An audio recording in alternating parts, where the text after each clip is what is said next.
You're listening to the S.A.S.S podcast. I'm your host, Christie Rocha, also known as S.A.S. I identify as a woman, a wife, and a mother. That should tell you a lot already. And over the last few years, I've learned the value of talk therapy. I have seen how my inner work not only enhances my own well-being, but also my marriage, my parenting, my relationships. And in fact, you wouldn't be hearing this right now if it weren't for the work I've done. My mission is to debunk the misconceptions and stigmas around what therapy is and who it's for. Let's normalize working on our mental health and seeking help when needed. We've all heard of self-care, self-help, and self-love, but do you often wonder how to actually make it all happen? I do. You'll hear strategy-based conversations with professionals, as well as inspiring and validating stories from women who are just like you and me. Think of this podcast as the weekly therapy sessions you didn't know you needed, with a dash of sass, a lot of vulnerability, and me, relentlessly asking, but how? All right. Welcome to the show. If you're listening to this in real time, happy December 30th, 2022. Are you getting ready for the new year? I am, a bit. I'm ready.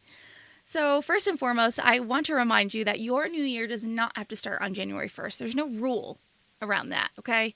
Last year on January 1st, I had a stomach flu, my husband had COVID, my kids both had colds, and nothing about it felt like, whoa, new year. Nothing about it felt motivating or inspiring or honestly even functional. So if for whatever reason, January 1st or even January at all doesn't feel right to you, don't put that pressure on yourself. You can start your new year whenever you're ready.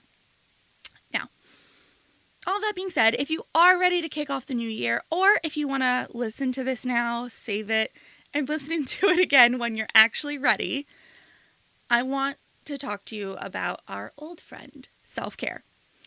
As you've heard me share in the past, I was extremely triggered by this phrase. I mostly think back to when I was a new mom, barely keeping my head above water and hearing the message from social media, from family, from friends, whoever, telling me I needed to make sure I take care of myself. And I'll be honest, what I took that to mean initially was getting a manicure, going to have a coffee, or having a haircut. And while at times that may have been solely my interpretation of what they were suggesting, I know that actually, though, that is what people were suggesting to do, because they would say, why don't you go get a manicure or get a haircut? And I would sit there and think, but how? I don't understand. I can barely get through a day, and now I have to coordinate childcare so that I can go sit at a nail salon with nothing to do but sit there and think about all the things I'm not getting done. Yeah, it didn't sound appealing. It also did not sound appealing to ask for help, and, at times still really that's even a thing. Like, I just still don't want to do it. But anyway, I think these activities, nails, hair, shopping, all of that can certainly be part of our self-care. I love them. I do. But they cannot sustain us as our only forms of self-care. The expense, the time required, and if you're experiencing a level of stress, exhaustion, or burnout, these surface level acts just aren't enough. So, what is enough? Well, the answer to that question for me changes a lot. It depends on the season, the day of the week, my energy level, my availability, if the kids are sick, and so on. But no matter what, I've learned from my own therapy and from the many wonderful guests on this show that self-care can and actually needs to be part of our daily, immediate lives in accessible, free, and easy ways. So to help you get started, or to perhaps refresh your current self-care habits, I have a challenge available for you on my website. You can find it at www.sass.com/care. It will be linked in the show notes, and it is called Self-Care with S.A.S. Once you sign up, you'll receive an email from me with all the details.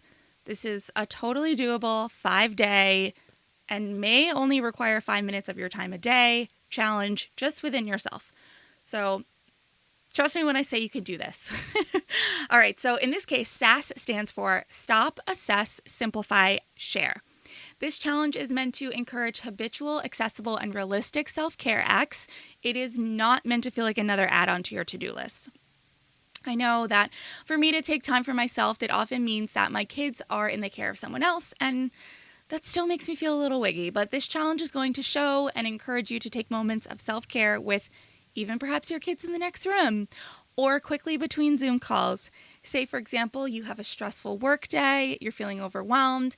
You can stop, assess how you're feeling, think about what you need, take another moment to simplify that need, as in saying, what can I do for myself right here, right now? Do it. And then share it with me and the others joining you in the challenge on social media. Tag me, use the hashtag self-care with S.A.S.S. I want to see what you're doing out there. And, the sharing part is critical because I know that without hearing other women and what they do for self-care, I'd probably still be thinking that the only way I can take care of myself is by getting a manicure. So we can all help each other by sharing ideas and holding each other accountable. We are in this together, and who knows, someone might post something that you've never thought of before, and voila, new self-care habit. All right. I also want to share that this is a very personally fulfilling moment for me because I originally created this challenge last January. So that would be January 2022. And in creating this challenge and in re-listening to the episode that I aired last year to launch the challenge, I have a point of reference for how my self-care habits have transformed in the last year. I 100% stand by the self-care habits I offer in the challenge, and I often need the reminder to do those things. But all the things in the challenge a year ago actually felt very challenging for me. I had to work hard to do them and to get them done, and I needed constant reminders. Now, a year later, I think of my self-care with a little more depth. As you know, I've been on a pretty intense food and body journey over this past year, and what I'm seeing now is that the food and body journey, which will connect to self-care, which, I think you can make your own connections, but what I'm seeing now is that it's really been a self-love journey. Oh my God, I hate that I just said that, but it's so true. I just had a therapy session where I shared how I'm feeling a big shift happening. The shift from worrying about my body and how it looks and the main focus being the aesthetic and the judgment from others, or the judgment from others that I perceive is happening.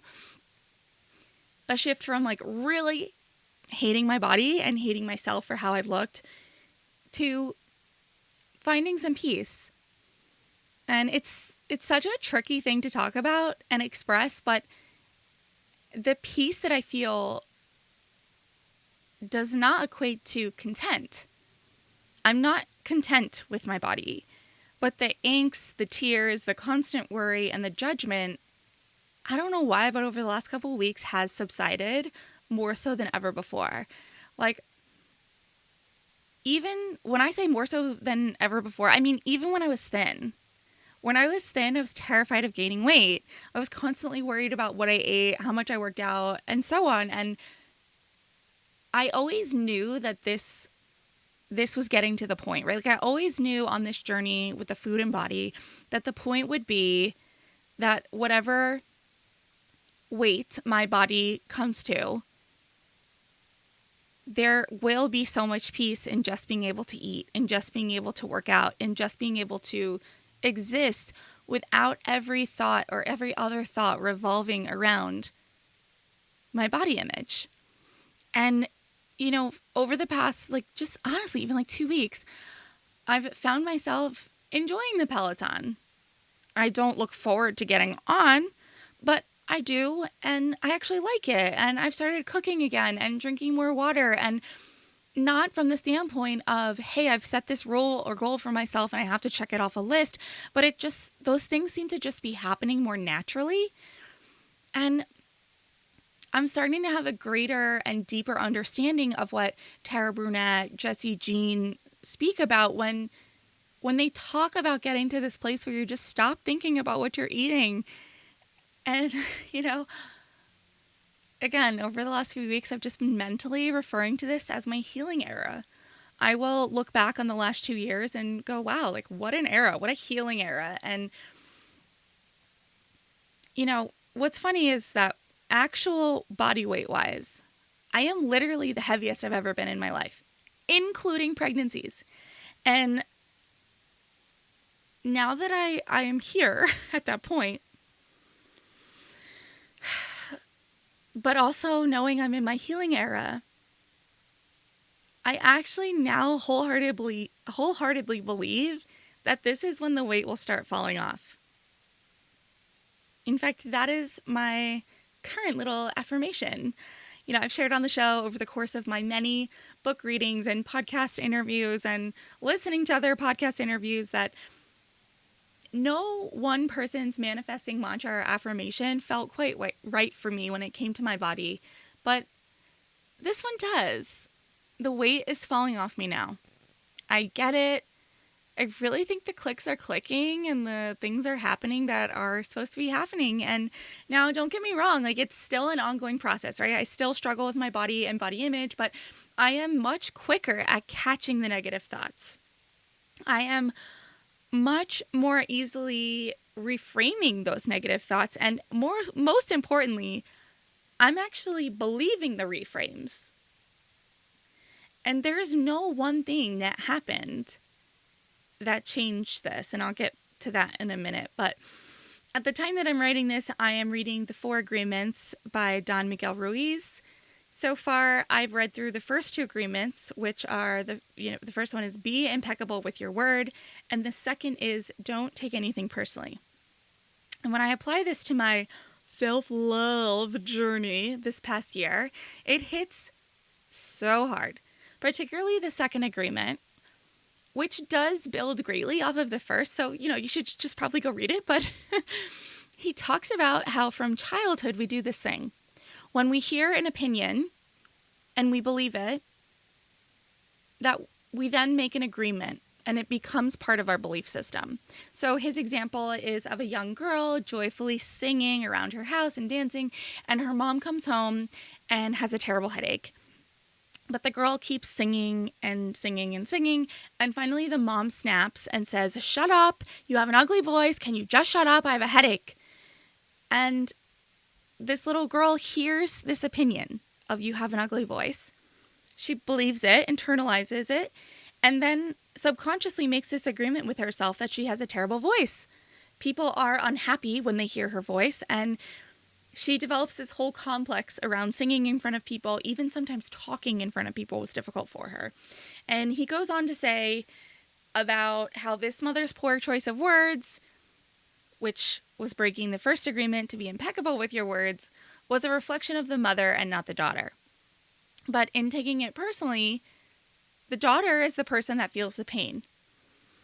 This is kind of a tough example, right? Because it's hard to imagine a mom saying that to a kid, but the point is that if we don't take anything personally, if we know that whatever negativity comes from someone else is truly about them and not us, then that negativity that is coming from them does not transfer to us. It stays with them.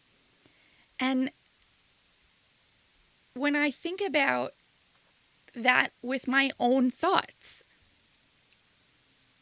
it makes a lot of sense. So the thoughts that I have that are negative, what happens if I stop taking them personally? What happens if I stop believing them? What happens if I choose not to believe them as fact and I just don't take it personally? If I get dressed and something feels tighter or something shows a stomach roll or something and my first gut thought is, gosh, that looks awful. If I don't take it personally that that's just some made up BS in my head, which if you go back over time and look at diet culture, it probably is some made up BS.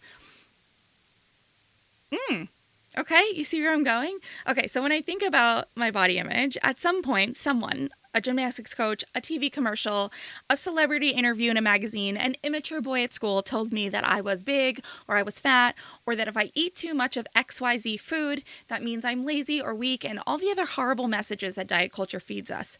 I heard those opinions at whatever time in my life. I internalized them, believed them, And since then, I've been in a spiritual agreement with my body that it will never be good enough. You heard me say earlier that even when I was thin, it was never good enough. At heavier weights, it's certainly not good enough. In fact, it's bad. And so what breaks these agreements? It's the truth.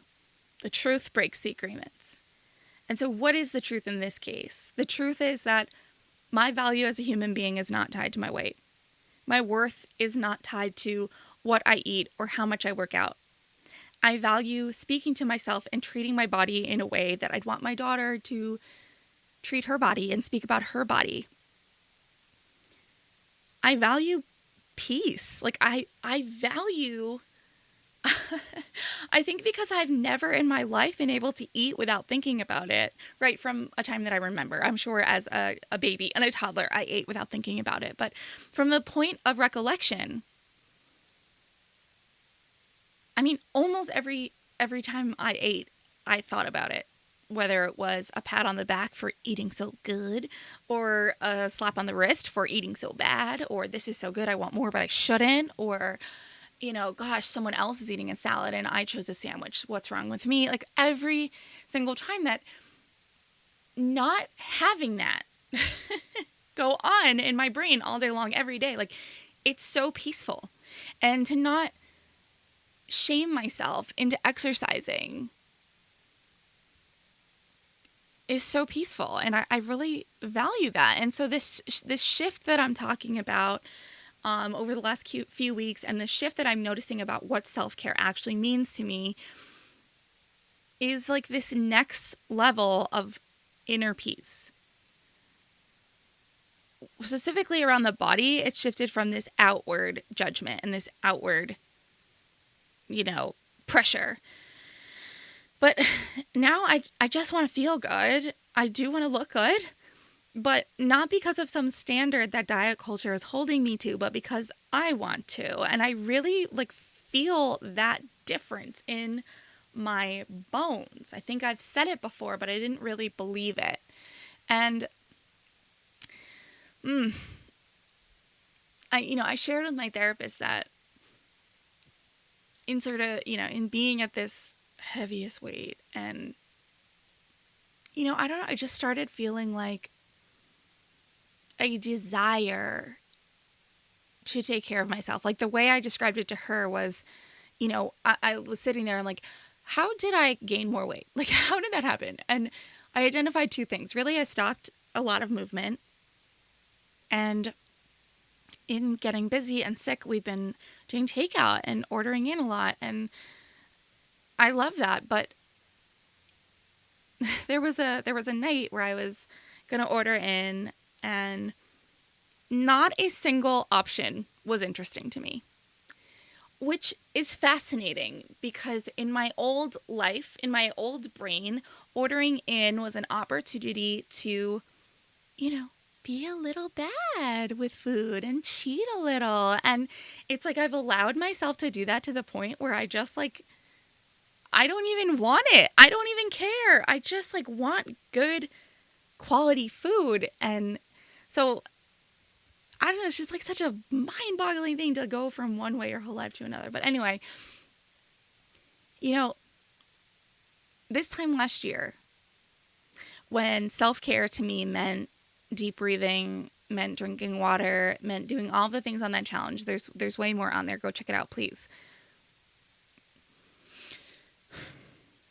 I needed to do those things. For me, that was a stepping stone. I needed those things to be my self-care because similar to when I started my antidepressant, it was I needed the antidepressant so that I could just function enough to do those things. And I needed to do all of those, I don't even know what I want to call it, just very tangible, actionable self-care things so that I could make room in my mental and emotional space to do the inner healing.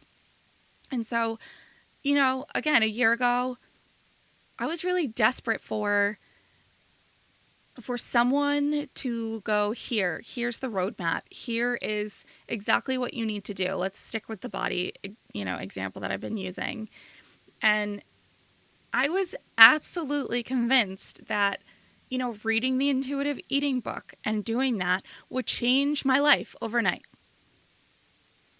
It didn't. My journey this year in particular, gosh, includes so many self-help books, includes interviewing so many experts and women with stories and listening to other podcasts and taking courses. And oh my gosh, it includes weekly therapy.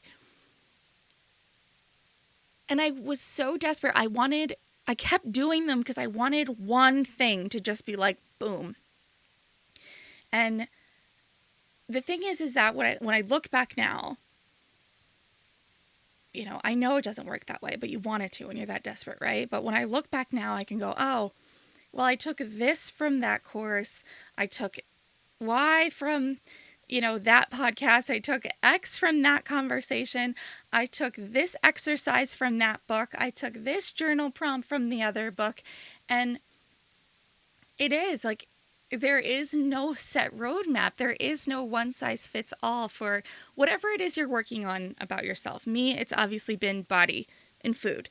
So for whatever it is for you, there is no one size fits all. There is no one, cookie cutter, here's your 10-step plan. You have to take a little bit from everything. And I don't say this to discourage you. I say this to validate you. Because me, a year ago, again, just sticking with intuitive eating, I really thought that just reading that book was going to change everything overnight. I was going to be a completely different person with a completely different body image and food thing. And even though I really in my heart of hearts knew that was not realistic, I was so disappointed when I woke up the next morning and not a lot had changed. And so again, I'm saying this to validate you, because if you're picking up that one book, or if you're picking up that one course, or you're listening to that one podcast episode that you are just desperate is going to change everything, and you wake up the next morning and you didn't, and it didn't change everything, that's normal. I'm saying this to say that's normal. I'm saying this to encourage you to keep going, keep reading, keep listening, because we know that change and evolution happen piece by piece. But when you really, really want something, I really, really wanted to stop hating my body, I didn't want to believe it. I had this sense of false hope, I guess, that doing one particular thing would change everything. And, there's not one book or course that has the secret sauce to change it all. Sure, it has an ingredient to the sauce, and I need that ingredient. It's vital. But my unique sauce, if you will, is made up of the ingredients that I've taken from each and every thing I've done and read and learned and all of the things. And